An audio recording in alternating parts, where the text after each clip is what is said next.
자, 안녕하세요. 반갑습니다. 조종입니다. 오늘 이야기할 컨텐츠는 초음속 미사일의 시대, 이것과 관련해서 컨텐츠를 진행해 보도록 하겠습니다. 참고로 이게 어떤 미사일이냐라고 말씀하시는 분들이 있어요. 이 미사일은 하이코어고요. 2025년 9월 8일, 그러니까 오늘이죠.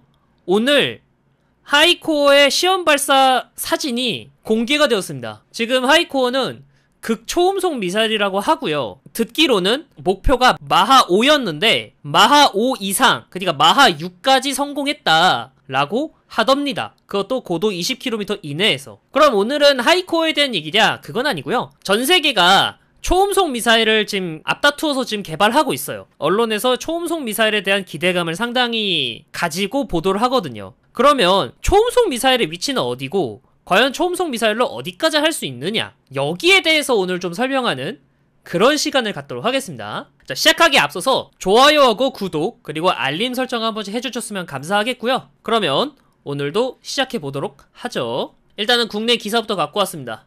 2025년 9월 8일 오늘이죠. 국방과학연구소가 극초음속 미사일 시험 발사 장면을 공개했습니다. 마하 5 이상의 속도를 가진 미사일이고요. 1, 2단 추진체는 우리 군의 전술 지대지 탄도미사일의 추진체를 사용했고 3단은 ADD가 자체 개발한 이중모터 램제트 추진체계입니다. 그래가지고 극초음속 미사일 개발이 가시권 안에 들어왔다라고 평가를 하고 있습니다. SBS 뉴스에서 말했고요. 자, 1, 2단 추진체계는 뭐 우리나라에 있던 전술 지대지 탄도미사일을 그대로 사용했으니까 그렇게까지 큰 문제는 없다 치고, 이 3단에서 이중모터 램제트라고 나왔잖아요. 이게 어떤 거냐면 이런 겁니다. 쉘드님 블로그를 좀 참고했는데 뭐 요런 게 있습니다. 자세한 내용은 설명 안 할 거예요. 자, 근데 이 하이코어 있잖아요. 이거 형상을 보면 알겠지만은, 이 형상을 보면은 밀리터리 소양이 있으신 분들은 이거 어디서 많이 봤는데? 라는 생각을 해요. 어디서 많이 봤냐? 미국에서 많이 봤습니다. 웨이브라이더라는 실험체가 있어요. 이 모델이랑 거의 비슷한 형상을 갖고 있고요. 그러다 보니까 기본적인 공력 특성도 아마 하이코어와 웨이브라이더가 비슷할 것으로 추측이 돼요. 그러면 웨이브라이더의 특징에 대해서 좀 가지고 왔는데, 충격파를 통해서 양력을 활용하는 압축 양력이라는 걸 활용해서 마하 5 이상의 속도를 내고 있습니다. 웨이브라이더가. 그래서 하이코어도 같은 방식으로 속도를 내는 게 아닐까라고 추측을 하고 있습니다. 다만 하이코어하고 웨이브라이더는 차이점은, 웨이브라이더는 아음속 항공기에서 발사하는 미사일이고요. 하이코어는 지상에서 발사하는 미사일이라는 거예요. 우리나라 같은 경우에는 부스트를 분리해가지고 속도를 끌어올리고 그리고 난 다음에 점화하는 방식이죠. 왜 이렇게 복잡하게 다단 부스트를 사용하냐, 그거는 제가 뒤에서 설명을 해드릴게요. 그래서 이제 하이코어가 개발한 거를 성과를 공개했구나, 참 좋다라고 생각을 했는데, 거기서만 딱 끝나면 좋은데 아니다 다를까 어그로를 끄는 문구를 봤거든요. 그게 뭐냐, 게임 체인저입니다. 진짜 게임 체인저 근 3년 동안 몇 번을 들었는지 모르겠어. 몇 번 바뀐 거냐 게임이. 우리 게임 한 50번 이상은 바뀐 것 같은데 뭐 여러 번 말하지만요, 이 세상의 게임 체인저는 딱 두 개밖에 없어요. 첫 번째는 전함이고요, 두 번째는 핵무기입니다. 지금 게임 체인저는 핵무기고요. 히로시마와 나가사키의 그 뜨거운 여름 이후에는 바뀐 적이 한 번도 없어요. 어쨌든 게임 체인저라는 단어 좀 그만 썼으면 좋겠는데, 뭐 어쨌든 간에 뭐 게임 체인저니 뭐니 하면서 모든 나라가 초음속 발사체에 대한 연구를 하는 건 사실이에요. 그러면 왜 이렇게 초음속 발사체에 그렇게 열을 올릴까, 더 빠른 투사체를 개발하기 위해서 노력을 할까 라고 의문을 가지잖아요. 속도가 새로운 스텔스다라는 개념이 있기 때문입니다. 이 속도가 새로운 스텔스다, 이 캐치플레이즈는 SR-71 나왔을 때 걸어둔 캐치플레이즈인데 지금도 통해요. 속도가 스텔스다, 이거는 맞는 말이에요. 이건 부정하지 않습니다. 초음속, 극초음속 미사일 왜 개발하냐? 속도가 빠를수록 스텔스성을 가지는 것과 동일한 효과를 낼 수 있으니까 그렇습니다. 이게 단순히 속도가 빨라서 요격을 못한다 이런 개념으로 보기보다, 속도가 빠르다는 건 스텔스성을 가지는 것과 같다라는 개념으로 이해하시면 조금 더 이해가 좀 쉬울 거예요. 그럼 왜 속도가 스텔스냐? 엄밀하게 따지면 속도가 스텔스다라는 것도 좀 틀린 말이긴 한데 그 정도는 그냥 넘어갈 수 있는 수준이거든요? 그러면 왜 속도가 스텔스냐? 개념이 이렇기 때문에 그래요. 자, 아래부터 봐야 돼요, 이거. 어떠한 물체를 탐지를 했어요. 그리고 난 다음에 이 탐지를 분석하고 식별 및 추적을 해요. 그리고 난 다음에 요격을 결심하고 미사일을 발사해서 요격을 합니다. 이게 보통 요격의 메커니즘이에요. 그러면 이 요격 메커니즘에 최소한의 시간이 있잖아요. 극초음속 미사일은 너가 요격 결심을 하기도 전에 타격하겠다라는 개념이에요. 봐도 반응하기 전에 타격한다는 거예요. 미사일들도 이제 저피탐지성을 추구해가지고 스텔스 미사일들이 많이 나오거든요. 그러면 스텔스 미사일들은 뭐냐, 혹은 스텔스 항공기들은 뭐냐, 탐지되는 거리 있잖아요. 피탐 시간 있잖아요. 이 피탐 시간을 최대한 늦추는 방식이에요. 최대한 늦추면 그만큼 가까이 있으니까 요격을 결심하기 전에 타격할 수 있다, 이 소리입니다. 그러니까 약간 표현하자면 그래요. 내가 이제 복싱 초보야. 근데 앞에 복싱 선수가 있어. 근데 이제 갑자기 복싱을 하지. 제가 나를 공격할 건 알아. 근데 못 피하잖아. 제가 주먹을 내두르는 걸 봐도 내가 반응을 할 수가 없기 때문에 쳐맞아야 되는 거야. 이 스텔스 미사일 같은 경우에는 내 시야 밖에서 때리는 거 있잖아요. 약간 그런 개념인 거예요. 어쨌든 간에 만약에 미사일을 빨리 발견하면 요격할 수 있는 거 아니냐라고 말할 수 있는데 이게 문제입니다. 초음속 미사일은요, 기본적으로 아음속 미사일들보다 더 크고 무겁습니다. 탄도도 크고요. 그러다 보니까 질량이 크다는 소리잖아요. 질량이 큰데 속도도 빨라요. 이건 무슨 소리냐면 최후의 수단인 대공 기관포로 요격을 했다라고 쳐도 그 파편탄이 운동에너지가 엄청날 거 아니야. 그 엄청난 운동에너지 때문에 요격을 하더라도 충격을 많이 줍니다. 그렇기 때문에 장거리 대공 미사일로 초음속 미사일을 요격하지 않는 이상은 CIWS로 요격을 한다고 쳤을 때 안심할 수가 없어요. 물론 이제 피탄이 돼서 배가 침몰하는 것보다는 피해가 적겠지만 피해를 입을 가능성이 크다. 그렇기 때문에 괜히 우리나라가 CIWS-2를 30mm 기관포로 개발하는 게 아닙니다. 이게 이유가 있는 거예요. CIWS는 20mm 기관포잖아요. 근데 왜 30mm 기관포로 바꿨나? 이 미래를 위한 거예요, 진짜로. 초음속 미사일들이 계속 나오고 있고 그 미사일들 질량은 커지고 속도도 빨라지다 보니까 설사 요격하더라도 그 파편탄에 대한 피해를 줄이려면은 운동에너지를 상쇄를 시켜야 돼. 그래야 안전하단 말이야. 괜히 30mm 그래서 개발하고 있는 게 아닙니다. 정말 옳은 방향이에요. 자, 그러면 이제 제가 아까부터 아음속, 초음속, 극초음속 뭐 이렇게 말하잖아요. 이 분류가 뭐냐, 그리고 어떤 미사일들이 있냐, 뭐 이렇게 생각할 수 있잖아요. 아음속은요, 음속에 근접하다. 음속보다 느립니다. 해성, 하푼 미사일 같은 경우가 마하 0.95 정도까지 나간다고 합니다. 속도가. 지금 현재 전력화돼서 실제로 사용하고 있는 미사일들의 대부분은 아음속 미사일들입니다. 그리고 음속을 넘어 마하 1이잖아요, 음속이. 이 마하 1을 넘는다. 그러면 그때부터 초음속입니다. 좀 더 정확히 공학적인 차원에서는 초음속은 마하 1.2부터래요. 네, 뭐 어쨌든 간에 초음속에는 뭐 대표적으로 일본의 ASM-3가 있고요. 인도의 브라모스 대한미사일이 있어요. 그리고 우리나라의 한국형 초음속 대한미사일이 있습니다. 참고로 한국형 초음속 미사일이 이 브라모스 미사일 그리고 러시아의 야혼트 미사일을 베이스로 만들어졌다라고 하죠. 그리고 극초음속은 뭐냐? 극초음속은 마하 5 이상부터입니다. 초음속과 극초음속을 나누는 이유가 있어요. 마하 5 이상의 미사일은 어떤 게 있냐? 웨이브라이더 극초음속 미사일이 있고요. 그리고 지르콘 초음속 미사일이 있고요. 이번에 개발한 하이코어 미사일이 있습니다. 자, 그러면은 어떠한 경계로 아음속, 초음속, 극초음속으로 나눴냐? 당연히 추진체계의 차이입니다. 아음속은 터보팬이에요. 우리가 민항기에서 사용하는 그 엔진 있잖아요. 우리가 전투기에서 사용하는 그 엔진 있잖아요. 그 엔진을 축소해서 그대로 들어가요. 초음속부터는 램제트를 사용합니다. 극초음속에선 스크램제트라는 걸 사용해요. 이게 어떤 거냐면 이 터보팬의 원리는 다 아시죠? 이 터보팬이 돌아가지고 공기를 빨아들이고 이 공기를 압축시켜서 연소실에서 연료와 함께 연소를 시켜서 추진을 하는 방식이고요.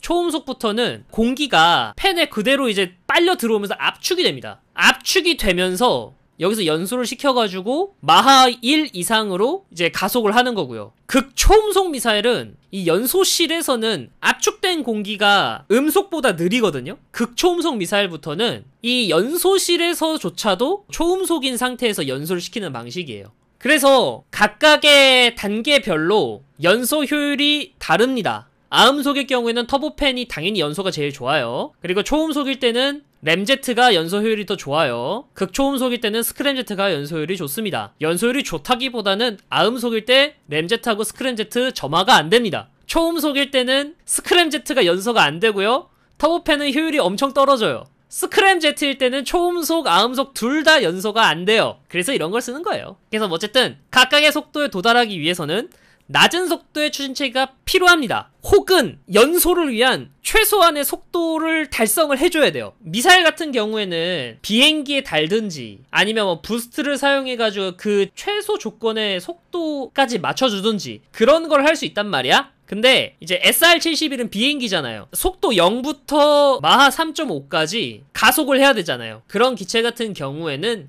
엔진이 터보팬도 대응이 가능하고 램제트도 대응이 가능한, 정확히 말하면 추진체계가 두 개예요. 여러 개의 추진체계를 만들어가지고 변속하듯이 다른 엔진을 사용해요. 탑건2에서도 어느 정도 속도 올라가니까 스크램 제트로 변환하겠다고 하면서 무슨 레버 이렇게 바꾸니까 공기 흡입구가 바뀌면서 막 가속을 하잖아요. 진짜 딱 그런 느낌이에요. 특히 이제 SR-71의 엔진 같은 경우에는 준내 복잡합니다. 이게 나는 보면서 진짜 잘 모르겠다라는 느낌이 들었는데, 공기역학 하시는 분들은 이게 약간 그 공학의 약간 그 포르노 같은 거래. 이걸 보고 야하다고 안 느끼는 공대는 공대가 아니래. 약간 그 정신머리가 약간 좀 아리까리 하신 분인 것 같긴 한데 어쨌든 그렇대요. 마하 0부터 마하 3.2까지 모든 영역을 다 대응할 수 있는 그런 엔진을 만들었고요. 뭐 여튼 그래가지고 초음속 미사일은 장점이 뭐냐, 기존 미사일에 비해서 3배, 4배 빠릅니다. 이는 탄착 시간이 3배에서 4배 더 짧아진다는 의미입니다. 실제로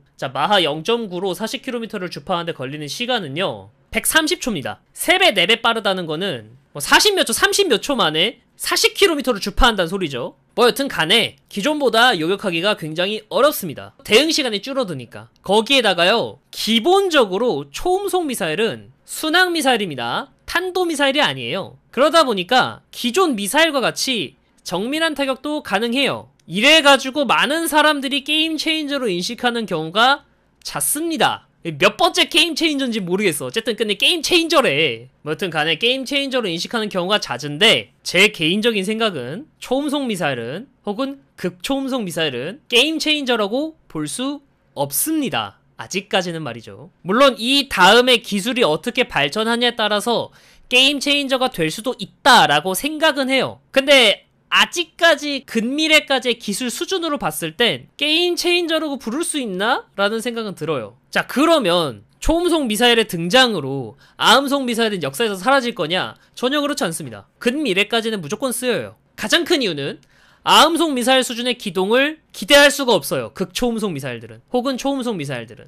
그렇기 때문에 아직까지는 순항 미사일과 극초음속, 초음속 미사일의 관계는 상호 보완적인 관계예요. 뭔 소리냐, 빠르면 요격 못하는 거 아니냐 라고 말할 수 있잖아요. 솔직히 말해서 미사일 쪽에서는 단순히 속도가 빠른 게 그렇게까지 큰 의미가 없습니다. 왜냐하면 일단은 기존의 대한미사일 같은 경우에는 극단적인 고기동이 가능해요. 이 고기동도 단순히 그냥 뭐 위로 올라갔다가 막 아래로 올라갔다 이런 기동이 아니고요. 막 무슨 나선형으로 막 기동하고 막 그래요. 그렇게 나선형으로 기동하면은 속도가 떨어져가지고 요격이 쉽지 않나요? 라고 할 수 있는데, 이 아음속 미사일 같은 경우에는 고기동을 하는 상태에서도 속도가 올라갑니다. 그 정도 추력은 돼요, 터보팬 엔진이. 애초에 그런 고기동을 상정하고 설계를 하기 때문에 그런 고기동을 할 수가 있는 거예요. 그러니까 이런 고기동을 못합니다. 그거 왜 못하냐? 급격한 고기동 시에 흡입구로 들어오는 공기가 불안정해져서 엔진의 점화가 멈추는 경우가 잦대요. 실제로 SR-71 같은 경우에 램제트 엔진을 가동하다가 자주 엔진이 멈췄답니다. 그래서 파일럿들이 엔진 트러블이 발생했을 경우에 대처 방법까지 무조건 숙지를 했어야 됐대요. 그걸 숙지를 안 하면 SR-71의 그 파일럿 시트 안에 못 앉았대. 점화가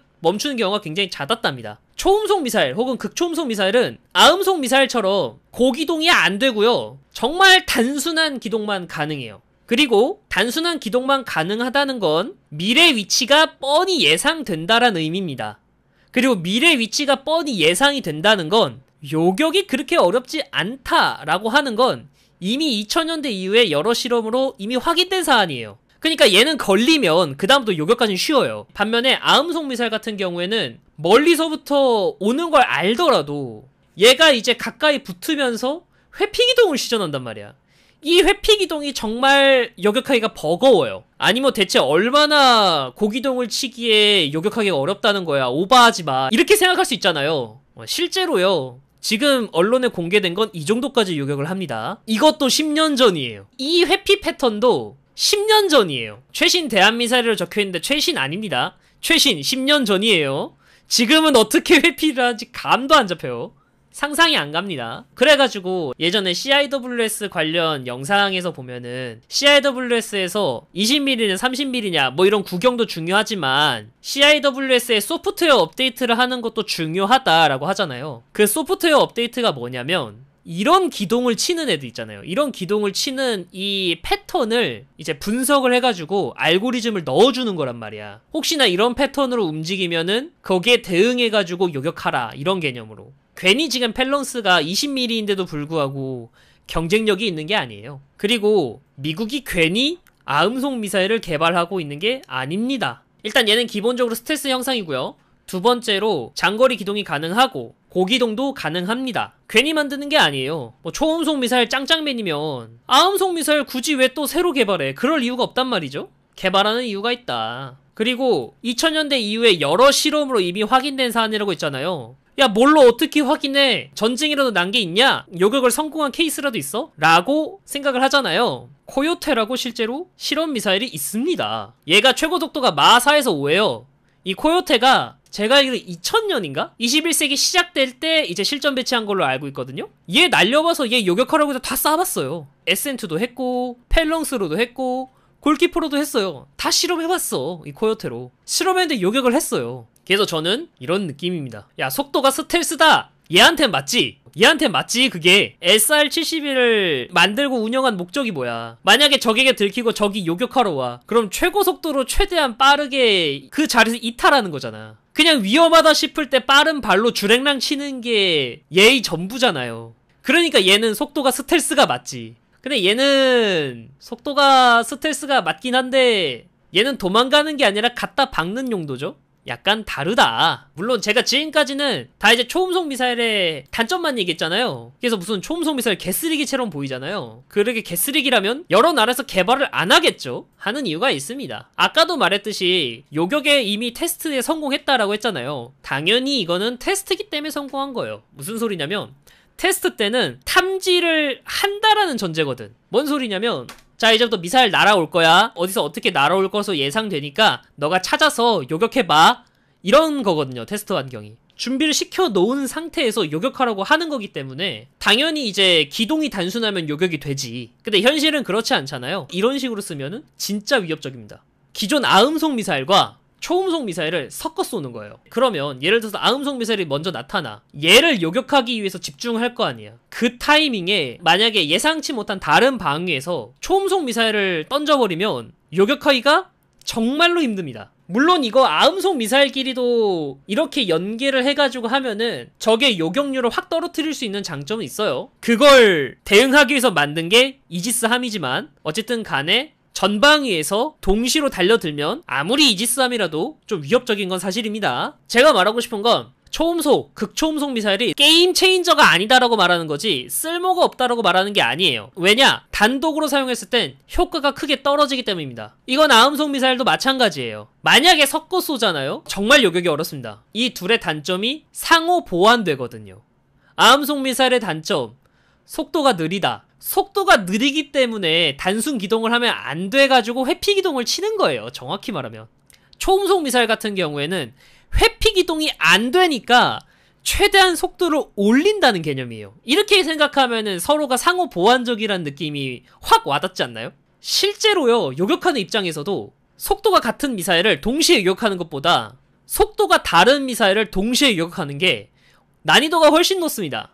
뭐 여튼 그래서 결론입니다. 초음속 미사일하고요, 그리고 아음속 미사일들은 상호 보완적인 관계입니다. 서로 약간 결혼하면 됩니다. 초음속 미사일은 단순 기동만 가능하기에 초음속 미사일의 존재만으로는 아음속 미사일을 대체하지 못합니다. 이거는 반대도 성립하고요. 그렇기 때문에 기존 아음속 미사일과 함께 사용한다면 요격하는 입장에서는 개빡칩니다. 근데 상호 보완적인 관계를 해야 시너지가 증폭이 된다? 이걸 우리는 게임 체인저라고 하지 않습니다. 게임 체인저는 그 존재만으로서 그냥 게임을 바꿔야 돼요. 이게 핵 말고 뭐가 있냐. 그래서 게임 체인저는 핵밖에 없다. 아직까지는 게임 체인저이니 뭐니 할 정도의 그런 물건은 아니에요.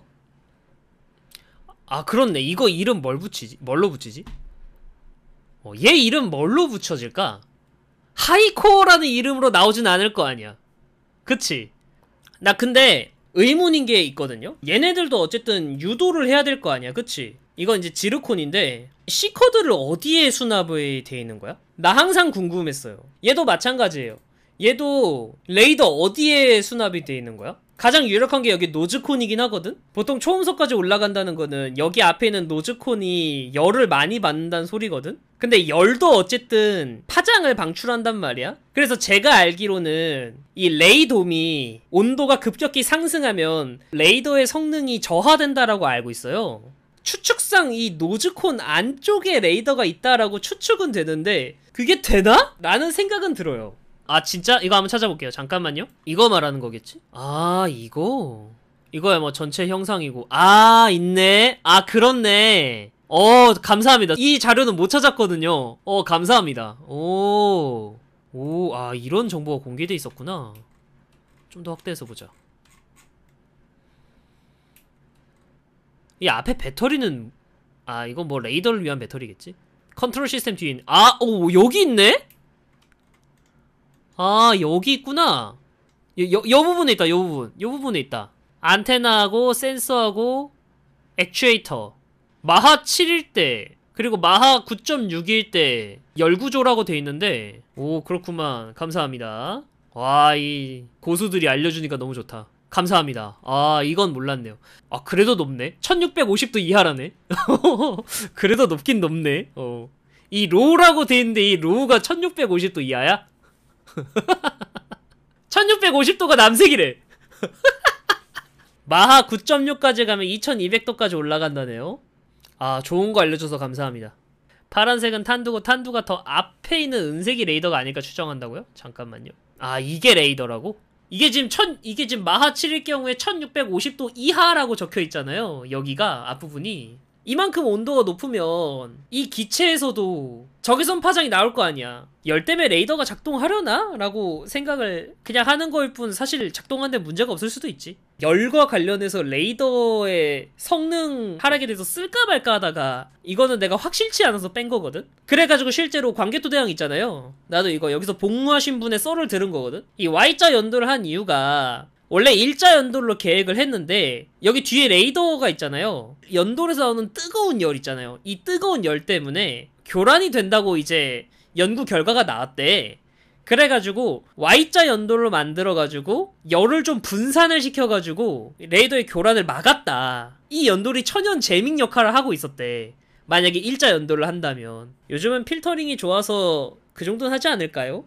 모르겠습니다. 제가 뭐 기밀 자료를 뜯어본 거가 아닌 이상 모르죠, 그거는. 뭐 여튼 오늘 컨텐츠는 여기까지입니다.